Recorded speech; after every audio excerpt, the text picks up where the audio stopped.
Por cada amanecer que se ilumina con un nuevo sol, existe una lectura que destella imaginación y conocimiento. Librofest Metropolitano 2017. Del 22 al 27 de mayo. Plaza Roja. Guamas Capotzalco. Entrada libre. Invitados de honor Japón y el estado de Hidalgo. La Universidad Autónoma Metropolitana. Unidad Azcapotzalco. Guam Radio 94.1 y CIAT TV invitan. Librofest Metropolitano 2017. Bueno, buenas tardes.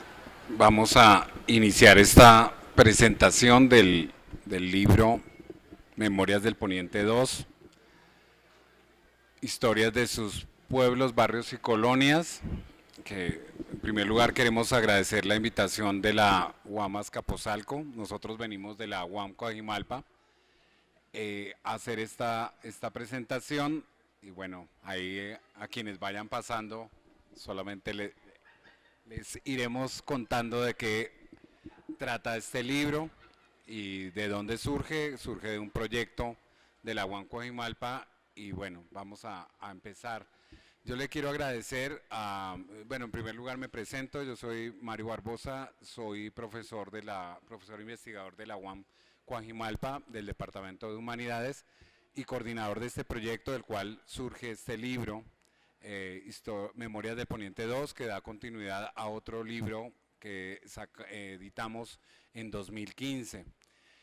Yo le quisiera agradecer en primer lugar a la doctora Laura Ortiz Madarriaga por aceptar venir a acompañarnos en esta presentación del libro.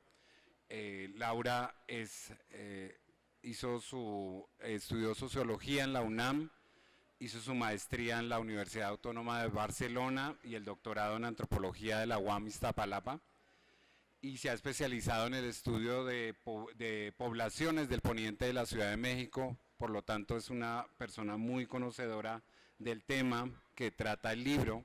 Es un libro particular porque no es un libro de ensayos hechos por especialistas, sino es un libro de textos escritos por los vecinos de las colonias y de los lugares, de las colonias, de los pueblos, barrios y colonias del poniente.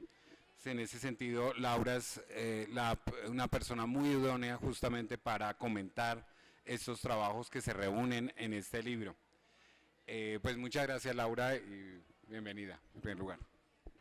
Bueno, pues voy a comentar el libro de Pueblos, Colonias y Barrios del Poniente de la Ciudad de México.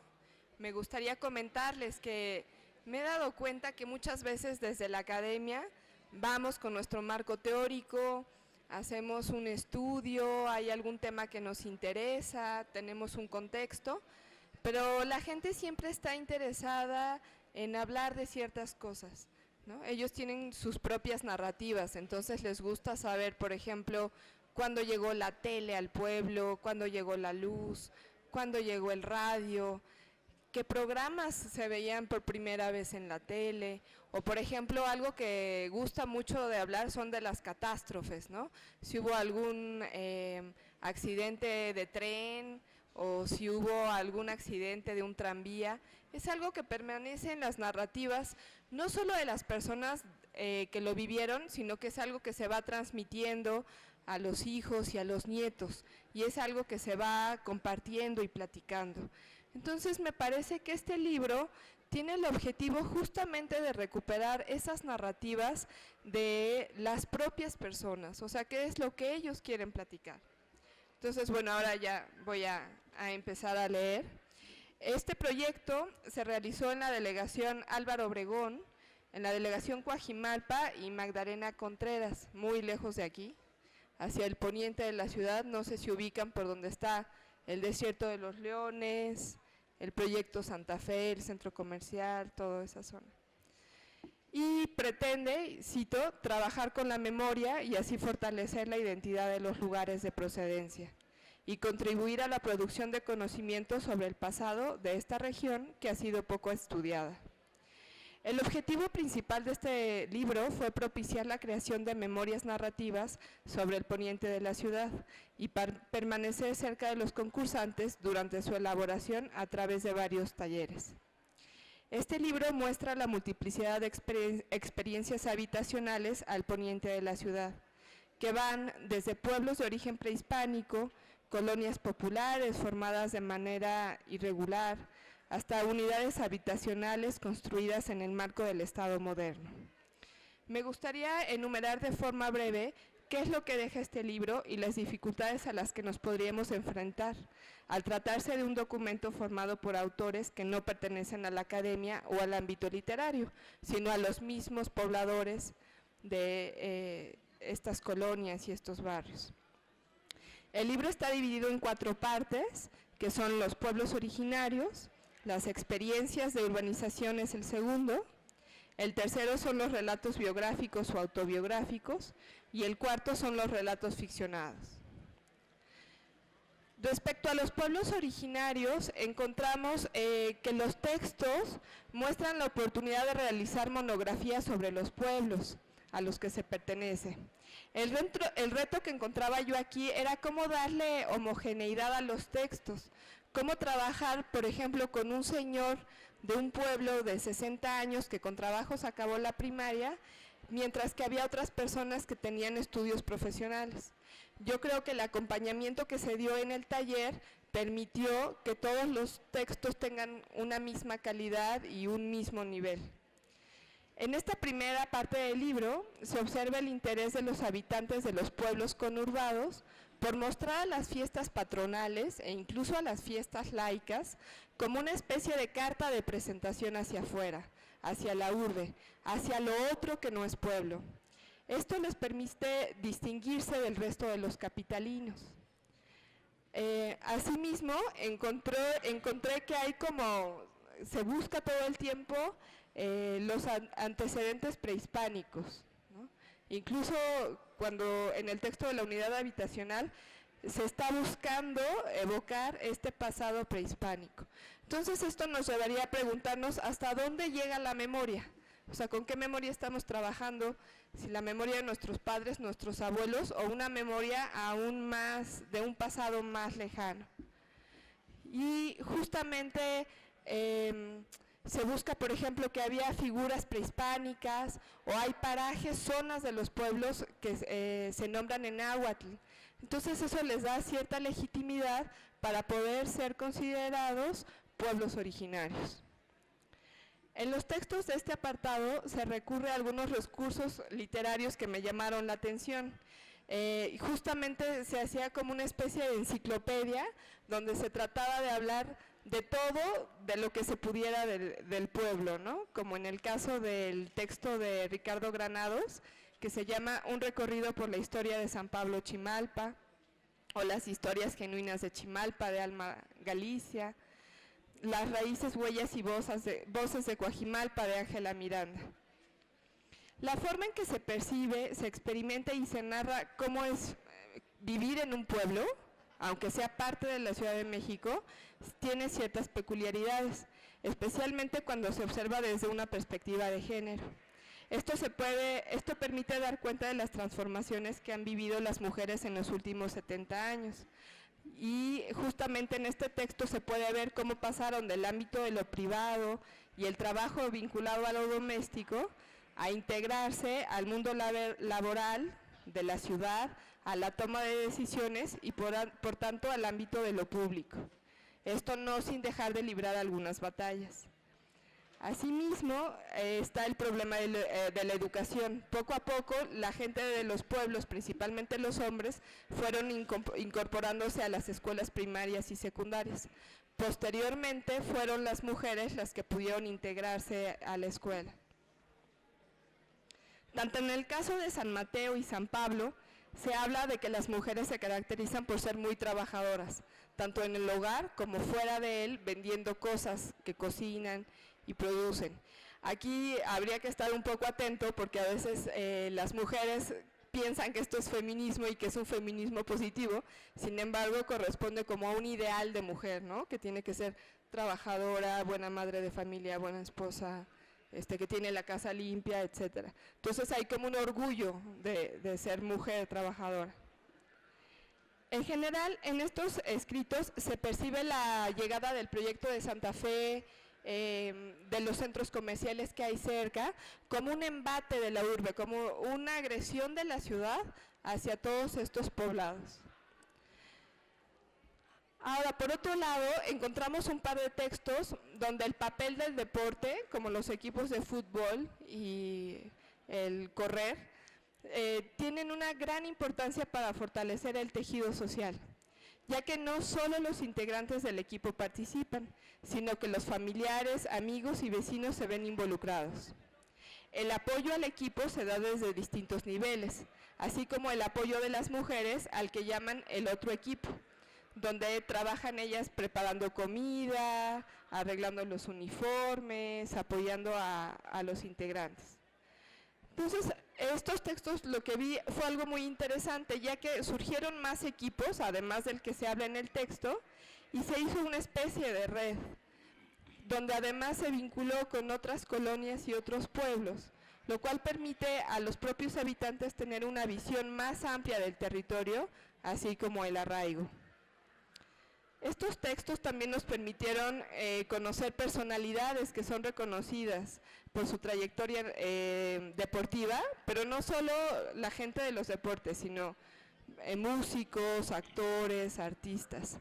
Entonces, estos personajes se vuelven una especie de emblemas de las colonias o los pueblos, o de los pueblos. Otro de los retos de los que considero necesario hablar es cómo dar orden a las narrativas donde las temporalidades se entrecruzan. Muchas veces, si ustedes hablan con algún abuelito o alguien grande que conozcan, pueden decirle con mucha emoción, te voy a platicar mi anécdota de la revolución. Y uno se da cuenta que la temporalidad no es lineal, o sea, no es pasado, presente y futuro, sino que hay como anécdotas que se pican por aquí y se pican por allá, ¿no? Y entonces, ¿cómo se puede hacer para asentar esto en un texto escrito y que sea algo coherente? Por fortuna se logró, entonces así encontramos el texto que se llama La llegada de los zapatistas a Magdalena Contreras de Edmundo López, o Las historias genuinas de Chimalpa, donde además de la revolución se habla de la guerra cristera. Asimismo, además de los personajes que hablaba de deportes o de música, encontramos que hay biografías de personajes que viven en pueblos como Santa Rosa o San Mateo, que a través de sus relatos reflejan la relación que han tenido con la Ciudad de México y las transformaciones socioeconómicas que se dieron en la zona metropolitana e incluso en el país. Algunos textos salen del territorio de estudio para hablar de la ciudad y de la República Mexicana. Sin embargo, siempre hay un arraigo, siempre hay una vuelta al pueblo o a la colonia. Específicamente en el texto que se llama Rumbo a la Estrella, de María Victoria Colón, plasma su propia historia de vida, de lucha, de mujer que fue madre soltera, de la mano de los procesos de urbanización al poniente de la ciudad, en estas colonias que fueron surgiendo en los años 60. Ella narra los inicios de la colonia, desde cómo decidió ponerle el nombre, la lucha por obtener un terreno y una vivienda propia, la organización entre vecinos para obtener servicios y legalizar sus tierras, así como la problemática que implica vivir en una zona de barrancas llena de socavones donde los derrumbes han sido y son frecuentes. Entonces, un poco pensemos el poniente como una zona muy distinta a donde estamos ahorita en Azcapotzalco, donde hay un montón de barrancas, el territorio es inclinado, ¿no? La geografía es muy distinta. Más allá de la tradición de los pueblos y de la informalidad de las colonias populares, están también las unidades habitacionales, donde también se construye una memoria. Es así el capítulo Platero, 50 años viendo al futuro, el cual a mi parecer es uno de los mejores artículos del libro, donde se muestra la experiencia de vivir en una unidad habitacional moderna, o sea, estrictamente moderna, que fue proyectada por el arquitecto Mario Pani, siguiendo el modelo funcionalista de Le Corbusier y de Lloyd Wright, donde se mira con nostalgia la existencia de una comunidad cuando esta unidad habitacional apenas empezaba y que empezó a decaer con la llegada de las múltiples crisis económicas a finales de los años 70 y principios de los 80. El hecho de tratarse de textos realizados por los propios habitantes y no son textos académicos, permite jugar con otros estilos literarios y de ficción.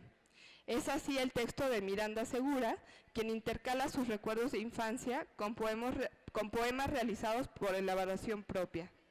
Así sucede con el texto de La Castañeda, donde Araceli Jaramillo habla del manicomio en 3 épocas distintas y utiliza un personaje que tendría esquizofrenia o alguna enfermedad mental.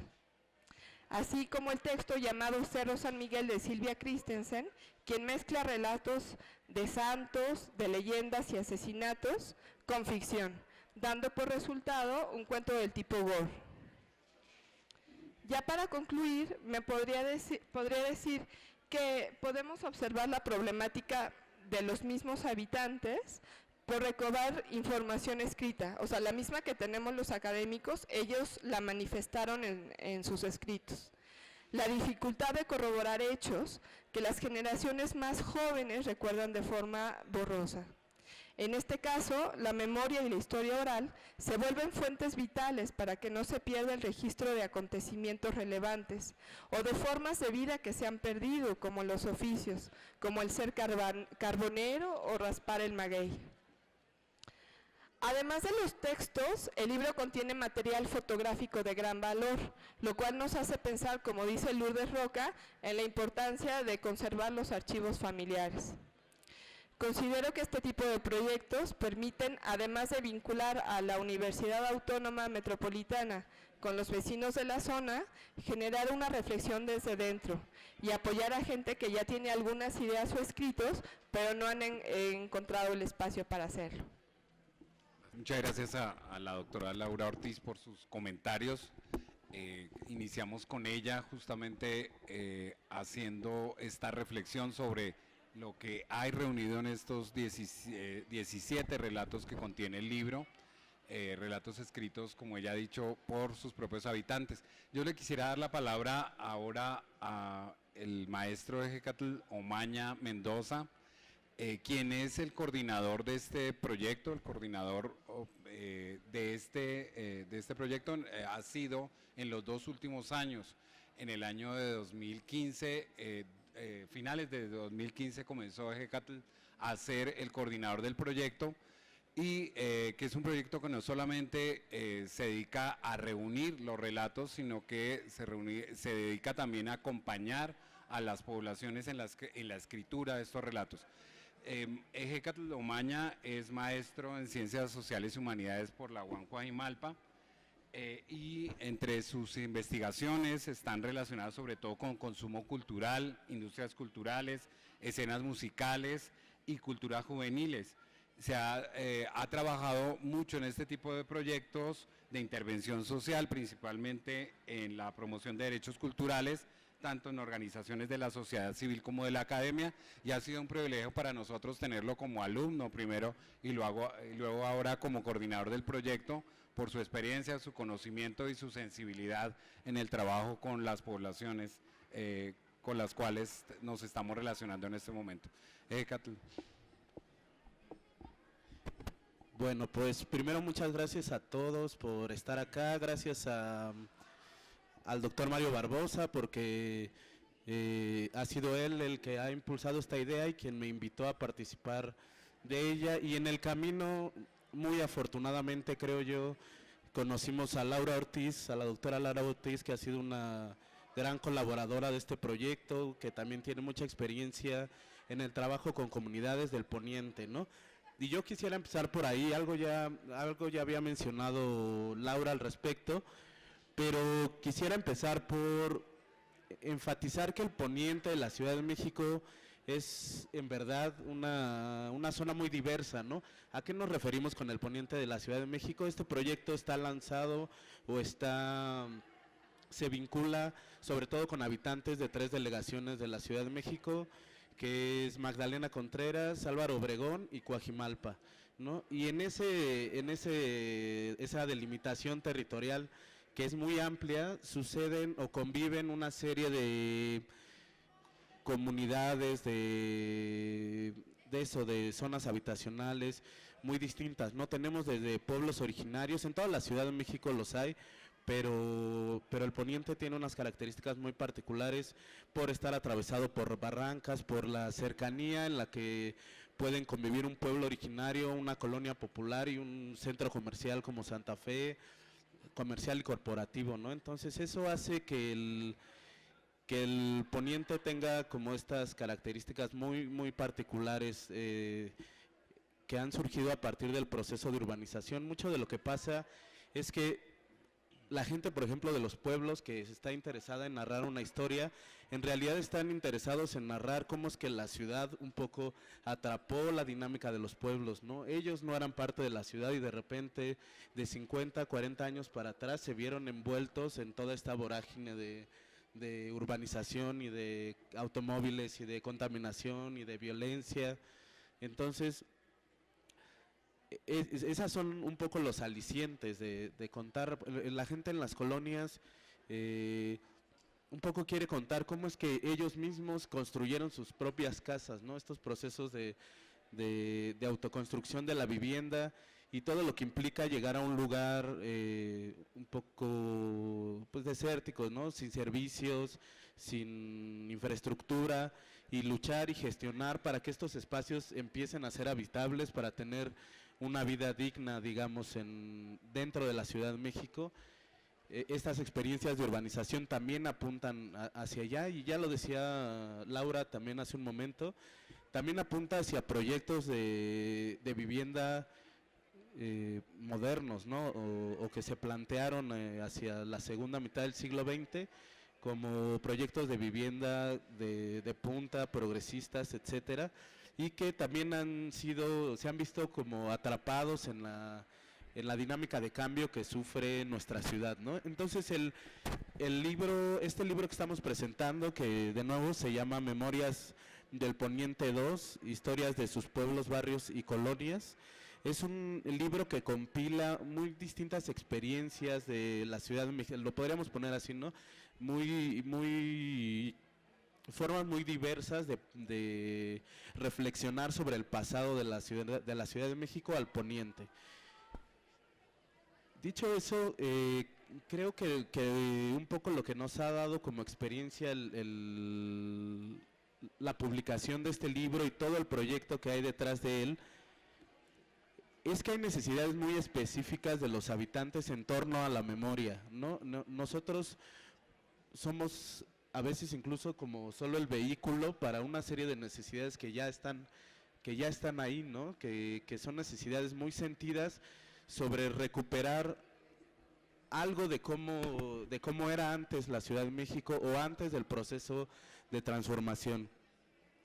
Y eso es un poco lo que posibilitan estas publicaciones y los talleres que nosotros le damos a los habitantes del poniente para ayudarlos y acompañarlos a escribir estas historias, ¿no?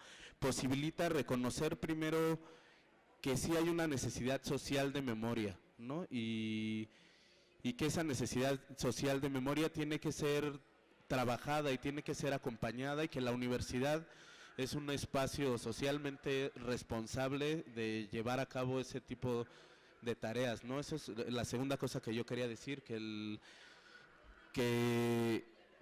nosotros nos sentimos muy comprometidos con este proyecto, porque justamente establece relaciones fuertes y colaborativas, no jerárquicas, sino de en verdad un tipo de colaboración muy fuerte entre digamos, la gente en la universidad, los profesores, los alumnos, los trabajadores y los habitantes, ¿no? Lo que nosotros hacemos, o lo que hemos hecho, es conformar un grupo bastante diverso, encabezado por el doctor Barbosa, pero en el que participan también profesores de la universidad, en lo que participamos exalumnos, también participan alumnos en activo, digamos, que hacen su servicio social con nosotros, y también hemos tenido colaboraciones de gente que viene de otras sedes o unidades de la UAM, como Laura, que ella viene de UAM Iztapalapa, y lo que hemos hecho es conformar un grupo que pueda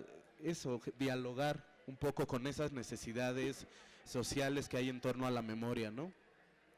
Y valoramos mucho que eso siga sucediendo así, ¿no? Por eso rescatamos que este sea un libro escrito por los por los habitantes del Poniente, pero también rescatamos nuestra función en ello, ¿no? El trabajo que hacemos con ello. No los dejamos al azar, no a la deriva un poco a ver qué pasa con sus historias, sino tratamos de ayudarles a profundizar en ellas, tratamos de ayudarles a darles forma, a que sean comprensibles, y al final el resultado es este segundo libro que además compila casi el doble de historias que el primero, ¿no? En relación con el primer libro de Memorias del Poniente. Es un libro que tuvo en términos de edición o requirió de un esfuerzo considerable de revisión de todo el equipo que conformamos nosotros, la gente de la UAM Coajimalpa, de revisión de los textos, de revisión de estilo, de revisión de las fuentes, de apoyo en la redacción, porque a veces eso resultaba un poco complicado, ¿no? Para personas que no están familiarizadas con esta actividad de escribir y de escribir sobre su pasado, a veces había que apoyar en eso para que los textos fueran comprensibles. Y también para que ellos perdieran un poco el miedo a escribir, ¿no? Porque tenemos esta idea de que los que escriben son como los letrados, ¿no? Los que saben mucho, los que sí están autorizados para decir cosas. Y esa es otra de las ideas que se quiere romper con este proyecto, ¿no? Que escribir podemos hacerlo todos y que todos tenemos una perspectiva valiosa sobre la historia de la Ciudad de México. Todos los que habitamos aquí, ahora estamos hablando del poniente de la Ciudad de México, ¿no? Pero la premisa que está en la base es que todos tenemos una perspectiva digna de registrarse sobre la Ciudad de México. Y bueno, yo nada más para terminar diría que ha sido de verdad un privilegio, un placer trabajar con todas estas historias. Nuestro trabajo una vez que habíamos compilado toda la información, más bien todas las historias escritas, nuestro trabajo consistió en un poco esto que decía Laura hace un momento, que era decidir cómo los organizamos, ¿no? Teníamos una cantidad grande de historias y había que decidir un poco o establecer una serie de criterios editoriales que permitieran al lector ir guiándose, como tener una ruta de navegación para entrar a todas estas historias. Laura ya las ha mencionado, pero yo quisiera enfatizar en ella, ¿no? La primera tiene que ver con pueblos originarios y barrios originarios, y fundamentalmente los autores de estas historias se preocupan mucho por repasar los itinerarios, la forma de organización de un pueblo en torno a ciertas festividades o en torno a la vida comunitaria, ¿no? A la vida cotidiana, las formas de organización comunitaria en torno a la vida cotidiana. Ese es como el primer apartado. El segundo tiene que ver más con el procesos de urbanización más concretos. Uno, que decía Laura, estos dos que decía Laura, la colonia La Estrella, que es una colonia autoconstruida abajo del pueblo de Santa Fe, que su autora un poco narra a partir de su vida cómo fue este proceso de autoconstrucción de una colonia, ¿no? ¿Qué es lo que hace la gente para llegar a vivir a un lugar en donde no hay nada, ¿no? Y la otra historia es sobre la unidad Plateros, que Laura ya decía algo. Esta unidad que se proyectó que fue un proyecto muy modernista, gestionado por el Estado, y que cuando el Estado, como en muchas otras cosas, empieza a ceder las funciones de administración de la unidad, esta tiene como un devenir muy distinto al que se le había proyectado. El tercer apartado es sobre relatos de vida, y que estos son biografías y autobiografías de las personas, y esta es una parte muy interesante porque luego llegaban a los talleres y nos preguntaban que si nosotros creíamos que si su vida era importante, ¿no? Que por qué a alguien le podría interesar saber de dónde vengo, por qué llegué a vivir aquí, cuántos hijos tuve, ¿no? Quiénes fueron mis papás. Y nosotros todo el tiempo les estamos diciendo que claro que eso importa, ¿no? Que las vidas de ellos o de sus familiares o de las personas de quien ellos quisieran hablar eran válidas y eran importantes porque también reflejan el modo de vida de un lugar, el modo de vida de una colonia, de un pueblo originario, de una unidad habitacional, y que era interesante rastrear las historias de sus abuelos, de sus papás, incluso de ellos mismos, ¿no? Y finalmente el último apartado, que son los relatos ficcionados, también satisface, creo, a una necesidad narrativa muy particular. De repente hay historias que duelen, ¿no? O hay historias que uno no quiere decirlo, no se quiere poner en esa historia y prefiere inventar un personaje que es al que le pasan todas estas cosas, ¿no? Y un poco los relatos, incluimos esta categoría porque así funcionaba. Los autores preferían no poner sus nombres, preferían omitir como ciertos datos sobre sus vidas e inventarse personajes, pero narrar cosas que sí habían pasado y además que les habían pasado a ellos, ¿no? Entonces, bueno, estos son los 4 apartados que componen el libro. Yo quería nada más repasarlos como en esta visión más sintética, sin mencionar tanto las historias en particular, y le regreso el micrófono al doctor Barbosa para que nos hable también un poquito sobre esta publicación. Gracias, Ejecatl, por esta presentación de los contenidos del libro. Yo quisiera, para terminar, bueno, además de agradecerle a Laura Ortiz y a Ejecatl, hablar un poco de dónde surge este proyecto y cuál es el objetivo de este proyecto. El proyecto del concurso de historias de pueblos, barrios y colonias del poniente de la Ciudad de México surge hace 2 años como una forma de vinculación de la universidad y de la unidad con las comunidades del poniente. La idea desde ese momento ha sido tratarnos de vincular y de entender un poco nuestro entorno. Nosotros somos, lo decimos siempre, en el poniente somos los avecindados. Fue muy difícil el proceso para que se llegara a construir la unidad en donde estamos, en Coajimalpa. Y la idea también de comenzar a hacer este tipo de proyectos era tener un posicionamiento en la zona. Lo hemos ido logrando poco a poco. Ya después de 3 años y de 3 ediciones del concurso tenemos mucho más conocimiento y relación con las poblaciones de los pueblos originarios, de los barrios y de las colonias, de algunas de las colonias, de la multiplicidad de colonias que hay en Santa Fe, en Coajimalpa y en la zona de Álvaro Obregón. Muchas veces se piensa al poniente y se habla de Santa Fe como el centro comercial, como este desarrollo urbanístico construido a partir de los años 80, de la década de 1980, pero nosotros encontramos que justamente este objeto de que la UAM hubiera llegado al poniente tenía que ver con llegar a una cantidad de poblaciones y cantidad de gente que requería también una alternativa de educación pública necesaria como ocurrían en el caso de Coajimalpa. Nosotros iniciamos este proyecto y la idea también era no solamente reunir una serie de curiosidades y de historias curiosas sobre el poniente, sino más bien que esas historias reflejaran algo de los problemas que se viven en el poniente. O sea, detrás de cada una de esas historias contadas por sus propios habitantes hay problemas relacionados con el agua, relacionados con los manantiales que se han ido perdiendo y que se han ido canalizando hacia otros lugares. Hay historias sobre las tierras, sobre los problemas de tierras que hay entre los pueblos y a veces los urbanizadores privados, a veces el mismo gobierno de la Ciudad de México.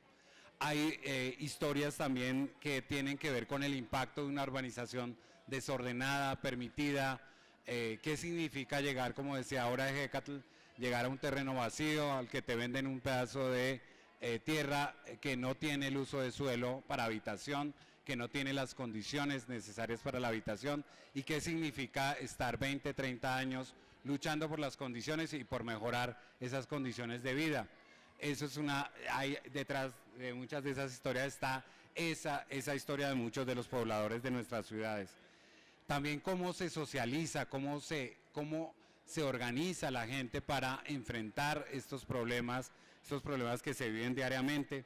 Y están sobre todo estas historias, ahora lo decían, tal vez mejor que lo que yo estoy diciendo, Laura y Ejecatl, las historias de vidas anónimas, de gente que se cree que no tiene valor su historia, pero detrás de la cual hay una serie de reflexiones en torno a la urbanización, a la vida en una ciudad, a los impactos de la modernización y de un proyecto como el de Santa Fe, en el caso del Poniente, que va a afectar, y ya Laura lo decía, que estaba en el fondo de muchas de las historias, ese impacto del proyecto de Santa Fe en las vidas y en las vidas de las familias y de las comunidades de la zona.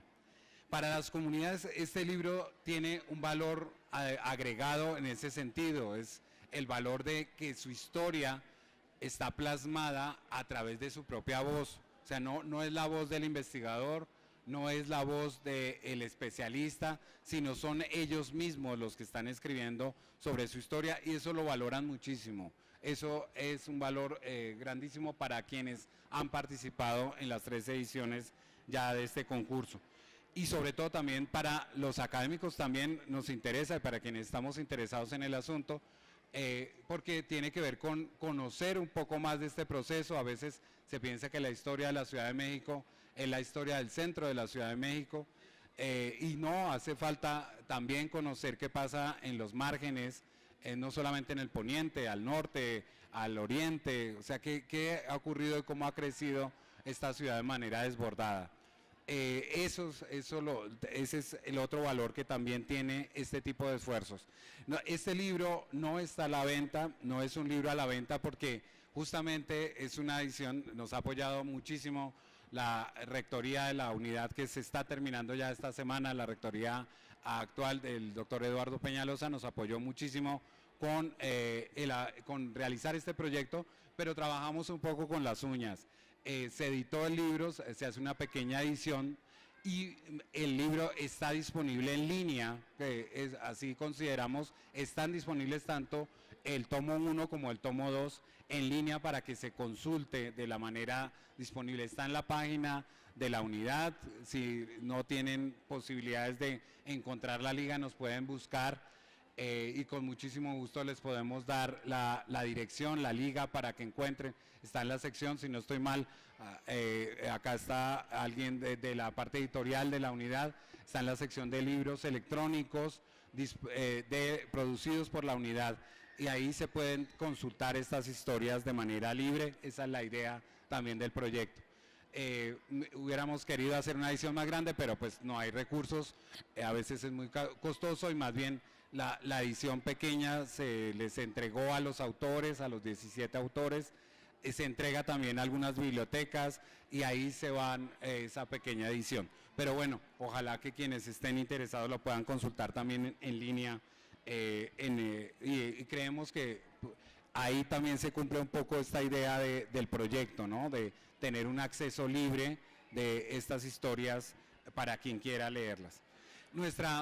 Yo quisiera terminar por último señalando un poco qué es lo que nos interesa a nosotros. Nos interesa promover, seguir promoviendo y lo vamos a seguir haciendo hasta donde nos sigan apoyando, promover la recopilación de la memoria como una forma también de acompañamiento, insisto, a estas comunidades. Nosotros los acompañamos, nosotros no les escribimos las historias, nosotros hacemos un trabajo de edición, pero respetamos el estilo de la gente. No tratamos de que se conviertan en textos académicos o los maquillamos de manera que parezcan novelas, sino respetamos los estilos de quienes están escribiendo. Tratamos de hacer una revisión lo más respetuosa posible, sabiendo que hay gente que escribe que no tuvo la oportunidad de hacer más allá de algunos años de primaria. Algunos de los que escriben van desde los 20 hasta los 80 años, gente de diversas condiciones sociales, de diversas historias personales y a veces con pocas posibilidades también de haberse acercado a una educación más formal. Pero nuestro objeto no es tanto cambiarles la historia, sino acompañarlos a que esas historias sean legibles y puedan entenderse. Los acompañamos en ese proceso de corregir las historias, de corregirlas en ese sentido, de que sean legibles para cualquier público. ese es nuestro trabajo, es acompañar a las comunidades en ese proceso. Por supuesto, nosotros tenemos otros intereses académicos paralelos, tenemos un seminario en la unidad que ha ido creciendo con muchos interesados, aparte de los acá sentados, un seminario de reflexión sobre memoria e historia de los pueblos urbanos, al cual también quien quiera está invitado. Lo hacemos sesiones quincenales en la Casa Galván de la unidad, de la universidad, de nuestra universidad de la UAM. En la Casa Galván nos reunimos cada 15 días para reflexionar más en términos académicos sobre el asunto que trata el libro también. Pero bueno, esa es otra faceta de nuestro trabajo. Pero sobre todo ahí está el valor está en que es un libro escrito por las comunidades, para las comunidades, y que siempre para ellos resulta ser un objeto valioso para la preservación de la memoria y para que otras generaciones puedan saber qué ocurrió.